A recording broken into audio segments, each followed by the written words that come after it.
அஸ்ஸலாமு அலைக்கும். ராயபுரத்திலிருந்து சுல்தானியா பேசுகிறேன். என்னுடைய கேள்வி என்னவென்றால், லுஹா தொழுகை எத்தனை ரக்காத் தொழுக வேண்டும்? 4 ரக்காத்தாக இருந்தால் மொத்தமாக தொழுகலாமா, இல்லை 2 பிரித்து தொழுக வேண்டுமா? இதற்கு விளக்கம் தரவும். அஸ்ஸலாமு அலைக்கும் வரஹ்மத்துல்லாஹி வபரகாத்துஹு.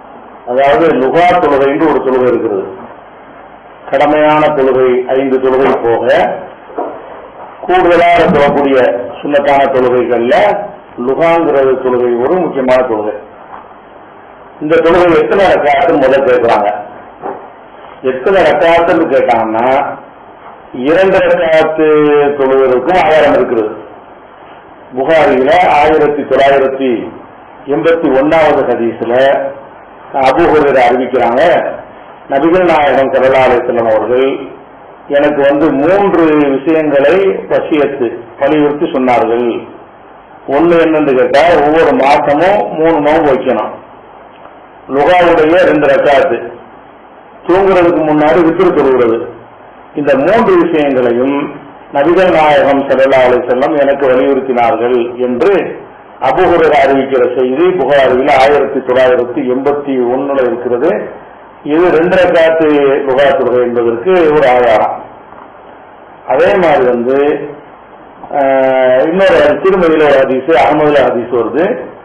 என்ன வருதுன்னா, நபிகள் நாயகம் சொல்றாங்க, இன்னல்லாஹ யக்கூலு, அல்லாஹ் சொல்லுகிறான், அல்லாஹ் சொல்வதாக ரசூலுல்லாஹ் சொல்றாங்க, இப்ன ஆதம், ஆதமுடைய மகனே, இக்ஃபினி அவ்வளன் நஹாரி பி 40 ரக்காத்தின், பகலுடைய ஆரம்பத்தில் முற்பகலில் 4 ரக்காத்தை நீ எனக்கு அரணி செய்யி, அக்ஃபிக பிஹின்ன ஆகிர யோமிக்க, உன்னுடைய நாளின் இறுதி பகுதிக்கு நான் உனக்கு பொறுப்பேற்றுக்கிறேன் என்று அல்லாஹ் சொல்வதாக ஒரு ஹதீஸ் சொல்றாங்க.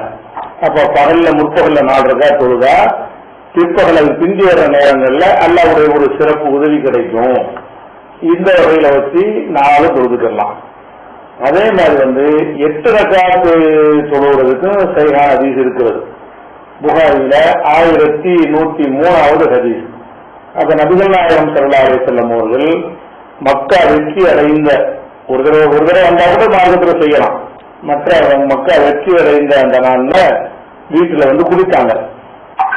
குளிச்சுட்டு எல்லா சமானி ரக்காத்தின் 8 ரக்காத்துகளை அவங்க தொழுதாங்க. அந்த 8 ரக்காத்து ரொம்ப சுருக்கமாக தொழுவார்கள். நீட்டி நிதானிச்சு இரவு தொழுகைலாம் சொல்லுவாங்கல்ல, அப்படி இல்லாம இந்த தொழுகை போல லேசானதுன்னா குறைந்த அளவில் தொழுத ஒரு தொழுகையை நான் பார்த்தது இல்லை. ருக்கு சஜிதாலாம் கரெக்டா செஞ்சிருவாங்க.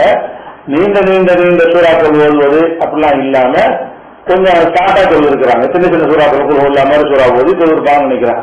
அப்ப 8 ரக்காத் தொழுவும் பொழுது சுருக்கமா சொல்லணும். 4 ரக்காத்து நேரம் தான் ஆகும் அப்படிங்கிற அளவுக்கு. அப்ப 1103வது ஹதீஸ் இருக்கிறது. அப்ப லுஹா தொழுகை 2 தொழுவனா, 4 தொழுவனா, 8 தொழுவனா, இந்த 3 தான் இருக்குது. இப்ப 4 தொழுவும் போது அதை எப்படி தொழுவது, 8 தொழுவும் போது எப்படி தொழுவதில் ஒரு கேள்வி கேட்டிருக்காங்க. அதுலயே அதாவது 4 ரக்காத்து 2 தொழுவணுமா, அல்லது ஒரே கலாம்ல 2 தொழுவணும், 4 தொழுவணுமா என்று கேட்கிறாங்க. இதுக்கு பொதுவான ஒரு உசூல் இருக்கிறது. என்ன உசூல்னு கேட்டா, இரவு தொழுகை 2 தான் என்று ரசூலுல்லாஹ் சொல்லிட்டாங்க. ஸலாத்துல் லைலி மஸ்னா மஸ்னா, இரவு தொழுகை தொழுவதாக இருந்தா அந்த தொழுகை 8 தொழுவாங்க என்று வந்தால 2 தான் அது அர்த்தம். இரவு தொழுகை 4 ரக்காத் தொழுவாங்க. ஆயிஷா நாயுடைய அந்த தராவி தொழுகை அந்த ஹதீஸ் அடிக்கடி சொல்லுவோம்ல, 11 ரக்காத்து, அதுல கூட 4 தொழுவார்கள், அப்புறம் 4 தொழுவார்கள் வரும். அது 4 நாள் அர்த்தம் கிடையாது. இரவு தொழுகை என்று சொன்னாலேயே 4 என்று சொன்னா 2 + 2 தான் அர்த்தம். பகல் தொழுகையும் அப்படி 2 ஒரு ஹதீஸ் இருக்குது, பலவீனமா இருக்குது. அப்ப இரவு தொழுகையை பற்றி 4 ரக்காத்துன்னு வந்தால் 2 அர்த்தம். இரவு தொழுகையை பற்றி 8 ரக்காத்துன்னு வந்தால் 2 அர்த்தம். பகல் தொழுகையை பொறுத்த வரைக்கும் 2 வந்தா 2, 4 வந்தா 4 ஒரு கலாம் தான். அது 2 என்ன செய்யல வரல. அப்ப 2 தடவை அப்படி செஞ்சிருக்காங்கன்னா சஹாபாக்கள் சொல்லியிருக்காங்க, 2 தொழுவார்கள் அப்படின்னு சொல்லியிருப்பாங்க. அதனால பகல் தொழுகையில 4 வந்தா 4 தான், 2 வந்தா 2 தான், 8 வந்தாலும் 8 தான். அதுக்கு பிரிக்க தேவையில்லை.